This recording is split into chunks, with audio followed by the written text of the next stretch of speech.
First and foremost, I would like to take the opportunity to commend the Centre for undertaking such an endeavor as you have done today.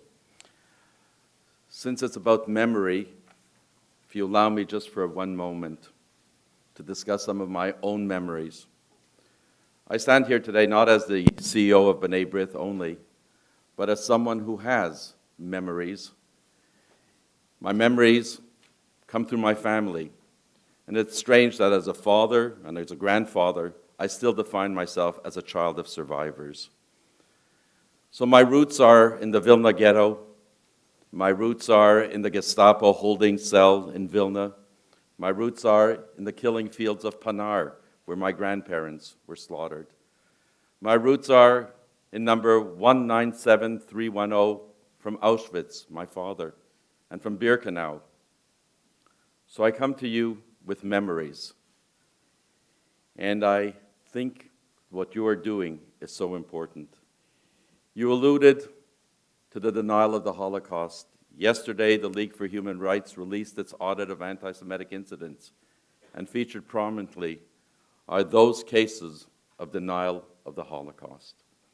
And we know from denial of the Holocaust what follows next. And that's why I think it's very important and very commendable that the Government of Canada has established the Office of Religious Freedom. And it is my honor and privilege to introduce the first ambassador who will be heading up that office, Dr. Andrew Bennett. Dr. Bennett is a public servant and academic with an extensive educational background in religious studies, political theory, and history. He received a Bachelor of Arts in History from Dalhousie University in 1995, a Master of Arts in History from McGill University in 1997, and a PhD in Political Science from the University of Edinburgh in 2002. Dr. Bennett is a leader in his community, actively involved with the Shepherds of Good Hope mission in Ottawa and the Government of Canada's Recruitment for Policy Leaders program. He is also a religious leader in his capacity as subdeacon and a chazan, a cantor, with the Holy Cross Eastern Catholic Chaplaincy and St. John the Baptist Ukrainian Catholic Shrine, both in Ottawa. I want to also mention that as a professor of religion, when he starts his courses, the first thing he does is takes the students to visit other centers, to visit synagogues, to visit mosques. He's an all-encompassing, outreaching individual. And, if I may be so bold as to say, also a great lover of music, and he even tried to start his own klezmer band. So that speaks volumes. On a very serious note, you heard of the memories, and you heard of the importance, but I think you are charged with ensuring that no one ever has memories of that kind again, Dr. Bennett.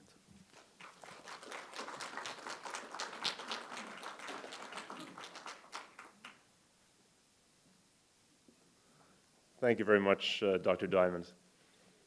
It gives me great pleasure to be here today as Canada's first ambassador of religious freedom. I want to thank the organizers of the Max and Tessie Zelikovitz Center for Jewish Studies here at Carleton. This is truly a very important and wonderful conference, and I look forward to hearing more about the results of it, your deliberations here, and to future events such as this, where I hope to participate more fully than I'm able to today. I'd like to thank the organizers for giving me this opportunity to talk about why religious freedom matters to Canada. I think for many of us here in this audience it's self-evident, but I think it's important to just reinforce why this office has been set up. I want to talk about how our new Office of Religious Freedom will tackle restrictions of this freedom in the world, and how we plan to promote religious freedom as part of Canada's principled foreign policy. Clearly, as we gather here for this conference to discuss the Holocaust and the indelible mark it left on our common human history, Canada's leadership to combat anti-Semitism and promote religious freedom is needed now more than ever to ensure that we will never allow such horrors to ever occur again. I'd like to thank again Dr. Silva for emphasizing the different components of Holocaust remembrance, focusing on remembrance, research, education. I think that's a very important sort of troika of areas of emphasis. Canada has fought mightily against hatred and intolerance. In 2011, Canada became the first country to sign on to the Ottawa Protocol on combating anti-Semitism. The Canadian tradition, as represented by such acts, is to stand for what is principled and just, regardless of whether it is popular, convenient, or expedient. Israel has no greater friend than Canada. This was in evidence, I believe, yesterday at the events at the Canadian War Museum, as reflected in the words of Minister Kenney, among others.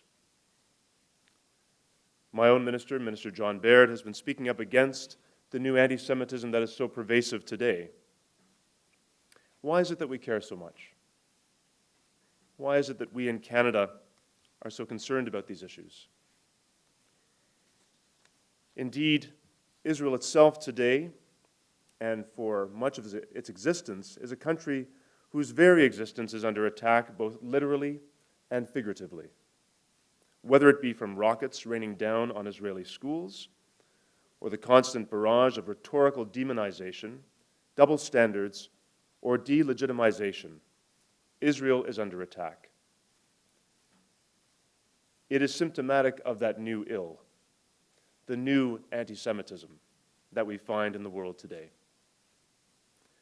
Harnessing disparate anti-Semitic, anti-American, and anti-Western ideologies, this new anti-Semitism targets the Jewish people by targeting the Jewish homeland, Israel, as the source of injustice and conflict in the world, and uses perversely the language of human rights to do so.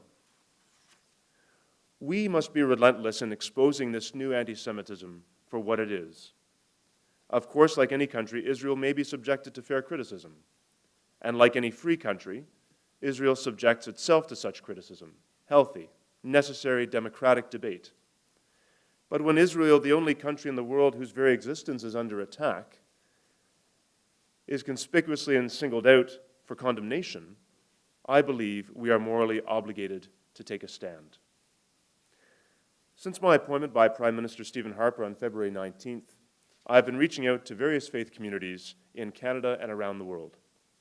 I have been consulting Canada's allies and partners, including the United States and the United Kingdom, where I have roughly equivalent counterparts to my office there. And I've been directly registering Canada's concern when religious groups are targeted for their faith. In reaching out to Canada's Sikh, Hindu, Jewish, Coptic Orthodox, and Muslim communities, among others, and in engaging my counterparts in Kazakhstan, Brussels, and London, where I have been traveling, I have been promoting freedom of religion as a core human right. In fact, a foundational right. A right that is under increasing threat around the world. As the Government of Canada, we are deeply concerned about the situation in various parts of the world where individuals, including Ahmadiyya Muslims, Baha'is, Chaldean Catholics, Coptic Orthodox, Tibetan Buddhists, Muslim Rohingyas, and Jews, among others, experience great difficulty in their ability to worship and practice their faith in peace. In the face of these injustices, Canada has not been silent, and we have not sat idly by, as I believe the establishment of this office indicates. Canada is speaking out on behalf of religious communities that are under threat. We are working with many different partners, many of whom are here today in this audience, including B'nai Brith and others, to stand up for those who only wish to practice their faith in safety and in security. Religious freedom does not just mean the freedom to worship. It also means freedom to study one's faith, freedom to preach it, freedom to engage in missionary activity, freedom to change one's faith, and yes, freedom to hold no religious beliefs.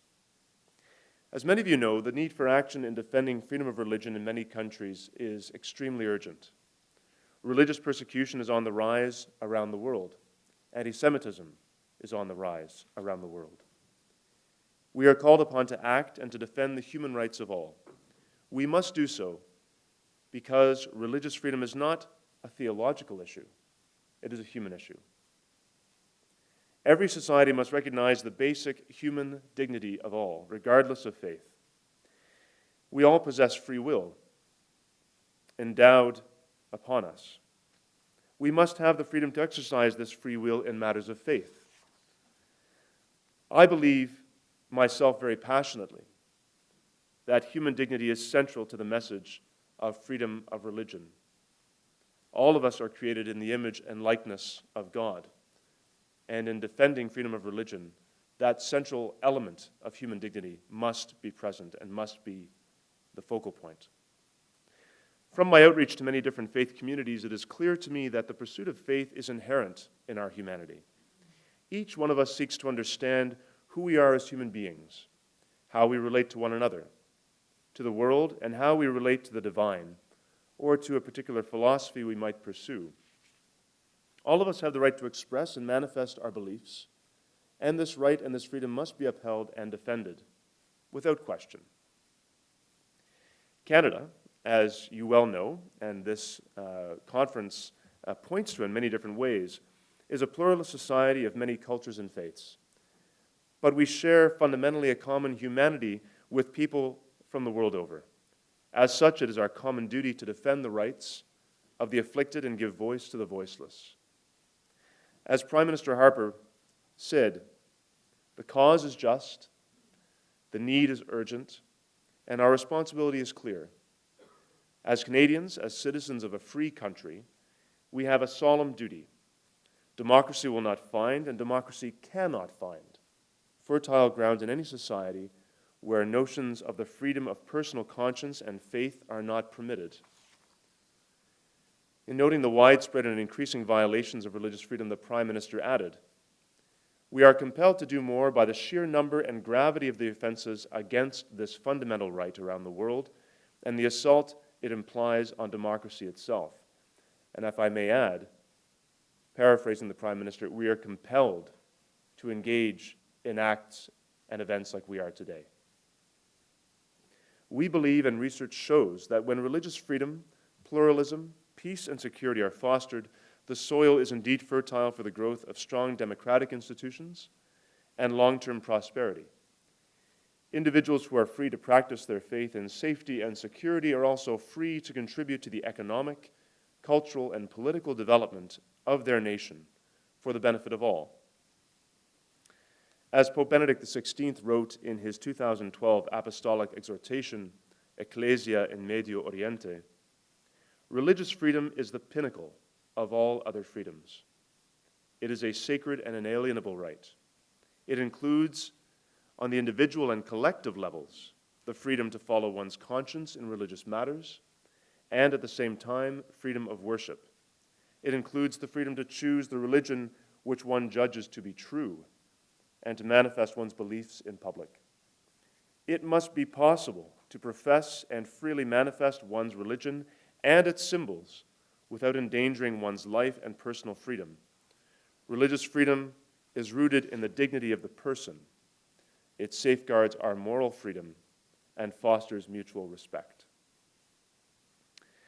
As I said at the outset, I consider it a great honor and a privilege to be here. And I consider it a great honor, a privilege, and indeed a blessing to serve my country and to speak out on behalf of all of those who face the risk of violence and persecution around the world, including those who face and are confronting the rise of the new anti-Semitism. Theirs is a precarious existence in many cases. It is for this reason that the government has created the Office of Religious Freedom within the Ministry of Foreign Affairs and International Trade. As Canada's first ambassador of religious freedom, I will ensure that our office works with international partners and Canada's allies to promote and to protect freedom of religion around the world. We will focus on protecting and advocating on behalf of religious communities under threat. We will oppose religious hatred. We will promote Canadian pluralism abroad. And we will engage in open and frank discussion as we talk about freedom of religion. We will promote the ability of religious communities to manifest their faith and to contribute to society openly and in a free and secure environment. The goals of the Office of Religious Freedom reflect the core values of Canadians: democracy, freedom, human rights, and the rule of law. Moreover, the office wishes to respond to the wish of Canadians to stem the persecution the violence and repression directed against many religious communities around the world. As I've said, Canada is a pluralist country. It contains many voices, but we share one humanity. And I can't emphasize that enough. When there's a loss of a sense of our shared humanity, a loss of our sense of human dignity, then we certainly go down a very, very precarious road. As I've said, we share one world, a world in which we must engage with each other as human beings and recognize in each other a dignity that demands true action. Respect and tolerance of religious diversity and protection of freedom of religion and all that it implies. Religious groups who face persecution will know that they have a strong friend and supporter in Canada. We will continue to strongly condemn all attacks on places of worship, whether at synagogues, shrines, mosques, gurdwaras, or churches.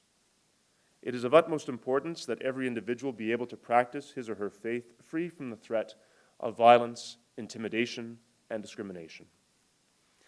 As I focus the energies of our office, and it's been a busy 2 months, I can tell you, I'm cognizant of the fact that many communities are not just under the threat of imminent violence, harassment, imprisonment, and in some cases death. Many religious groups face unfair legislative and regulatory restrictions that can strip away fundamental democratic freedoms.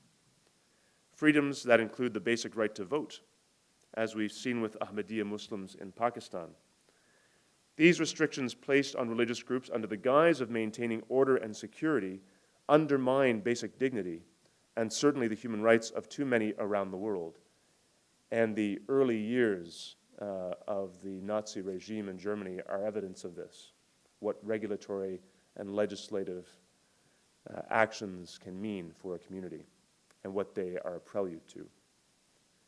In some cases, I have been heartened to see public and political officials move to condemn violence against certain communities, but sustained action must follow. We must all do more to ensure that individuals and families are no longer targeted simply because they practice one particular faith. Here we can see the intersection of freedom of religion with other key freedoms, such as freedom of expression, association, and other civic liberties. Again, to echo Prime Minister Harper, in the face of these injustices and atrocities, Canada will not be silent. Indeed, Canada has not been silent. Canada has spoken out consistently and emphatically, without fear or favor. Canada defends human rights around the world. We will continue to voice our concern when our fellow human beings are persecuted for their religious beliefs, and I am heartened and emboldened by those who speak out, thus putting their own safety at risk so that others may enjoy the same rights and freedoms. Foreign Affairs Minister John Baird, at various events over the past year and a half since the office was first indicated as a key government priority, has made reference to leaders such as Shahbaz Bhatti, the inspiring and courageous minister for minorities in Pakistan, who was assassinated 2 years ago now for promoting freedom of religion or belief for all people of faith and speaking out against religious persecution. His life provides an enduring example for all of us, and his efforts will not be forgotten by the Government of Canada or the efforts of those from various communities who have spoken out in defense of religious freedom over many, many decades. I've heard it said that it will be difficult to promote freedom of religion or belief when so many different views exist. How, then, can we find common ground to promote freedom of religion when the challenge seems so immense? As a starting point, we can look to existing human rights instruments for a way forward and establish a common understanding. For instance, the UN's Universal Declaration of Human Rights states, and I quote, "Everyone has the right to freedom of thought, conscience, and religion. This right includes freedom to change his religion or belief, and freedom, either alone or in community, with others and in public or in private, to manifest his religion or belief in teaching, practice, worship, and observance." Canada is prepared to lead with our partners and our allies to promote the dignity of the human being and each human's inherent right to profess and practice their faith freely. We do so knowing that societies that protect religious freedom are most likely to protect other fundamental freedoms. We do so knowing that it is no coincidence that religious freedom is prominently recognized in the Universal Declaration of Human Rights, among other declarations. And we do so knowing that deeds go much further than words, that if we do not stand up against injustice, these international instruments are nothing more than words on paper. We need to work together to protect basic dignity for all, including the very basic fundamental right of freedom of religion. With this in mind, as Ambassador of Religious Freedom, I will ensure that our office will oppose religious hatred no matter which religious community it is directed toward. In my view, the office will reflect the very best of Canadian society. Furthermore, we are determined to work with partners around the world to support, promote, and protect the rights and privileges that come with living in a free and democratic society. We will defend those who have religious faith and those who do not hold a particular faith, so that they might fully exercise their right to freedom of religion or belief. We will continue to work with our partners where we can, and we will not be afraid to speak out with a strong, independent voice to support freedom of religion when we need to and where we need to, including speaking out against the rise of the new anti-Semitism. I am emboldened to act, and I look forward to working with many of you in the work that we are undertaking. And fundamentally, I urge all of you to join with our office and other Canadians and all others around the world who stand up for religious freedom or belief and human dignity for all. If we pursue the truth, we can accomplish the good. Thank you very much, and thank you for the opportunity to speak to you today.